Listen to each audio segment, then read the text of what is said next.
Sandoval Matoso, seu professor de História, trazendo mais dicas e revisões para os vestibulares desse Brasil, garantindo a sua aprovação, tá beleza? E o tema de hoje é a famosa Revolução Francesa. E se liga só, vem comigo para a gente compreender os tópicos e as dicas daquilo que mais cai. Primeiramente, a gente tem que saber como é que era a França antes da Revolução, a chamada França pré-revolucionária. Politicamente falando, monarquia absolutista, justificada pela teoria do direito divino dos reis, os Bourbons, na época especificamente ali, Luís XIV, XV e XVI. A gente vai ter a economia da França agrária, perigosa porque dependia de fatores climáticos. E socialmente falando, era uma sociedade rígida, estamental e hierárquica. Ou seja, de acordo com a pirâmide, você não tem muita possibilidade de ter mudança das classes sociais. Em primeiro lugar no estamento, o primeiro estamento é o clero, lembra de Deus em primeiro lugar. Depois, segundo estado, a nobreza. E o terceiro estado, mó galera, né? Que é justamente os trabalhadores rurais, que era a maioria, trabalhadores urbanos e a burguesia. Presta atenção. No terceiro estado, haviam sociedades e classes sociais distintas, tá certo? E também que disputavam entre si o poder.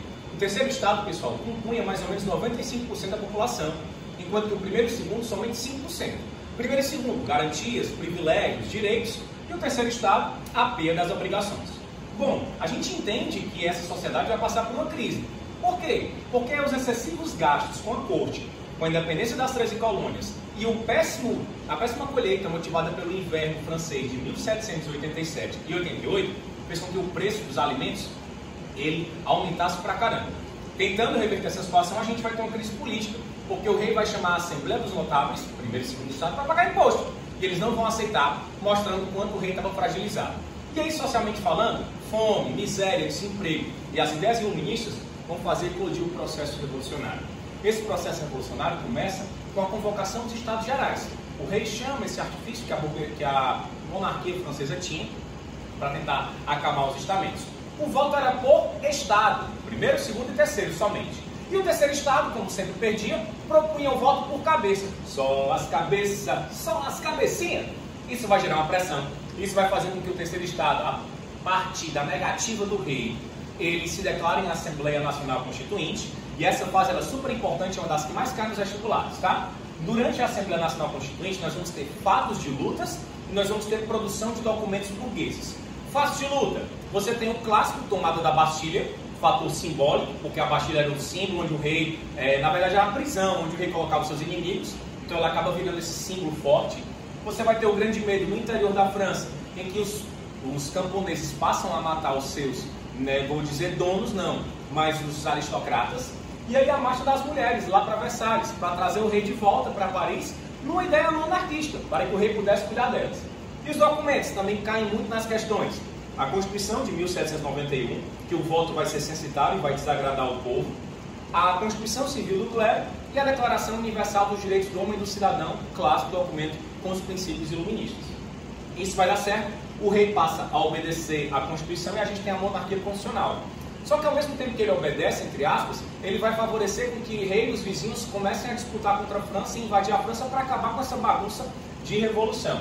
Ele vai acabar sendo preso e sem rei você vai ter agora a Convenção Nacional. Aqui são os partidos políticos que vão dominar. Girondinos da direita, jacobinos da esquerda, planícias do centro.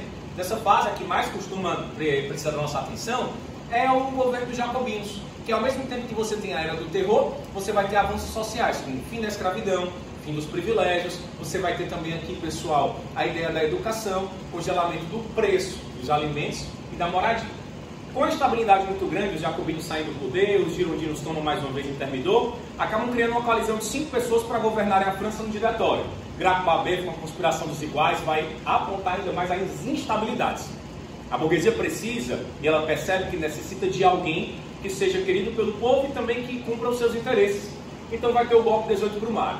Na bruma leve das paixões que vem de dentro, aí lá vem Napoleão Bonaparte.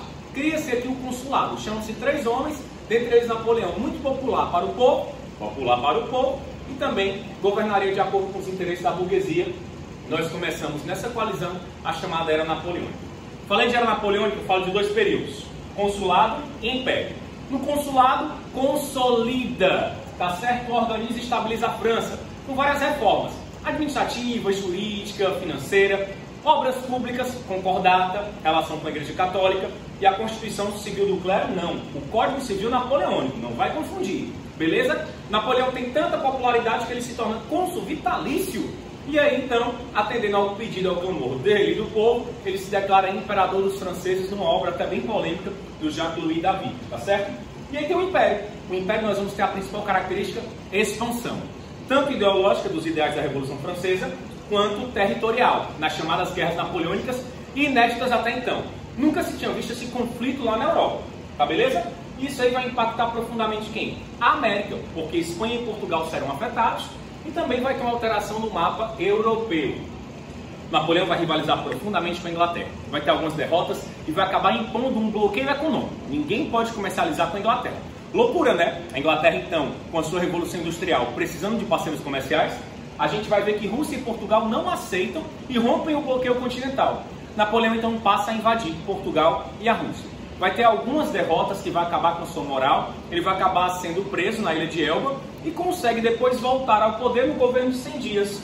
Tenta mais uma vez expandir, não dá muito certo e acaba preso na ilha de Santa Helena, onde vai ter a sua morte misteriosa. Lembra que a Revolução Francesa ela é popular e aí muitos dos símbolos eles estão também presentes no cotidiano do povo, como o famoso barrete frígio. É a Frígios que foi aí símbolo dos Jogos Olímpicos. Então a gente percebe que a Revolução continua aí repercutindo e falando para nós sobre a importância da liberdade, da igualdade, da fraternidade, mas a contradição e das contradições que permeiam os processos históricos. Quer saber mais? Tudo isso? Vem comigo, Sandro Matoso, seu professor de História.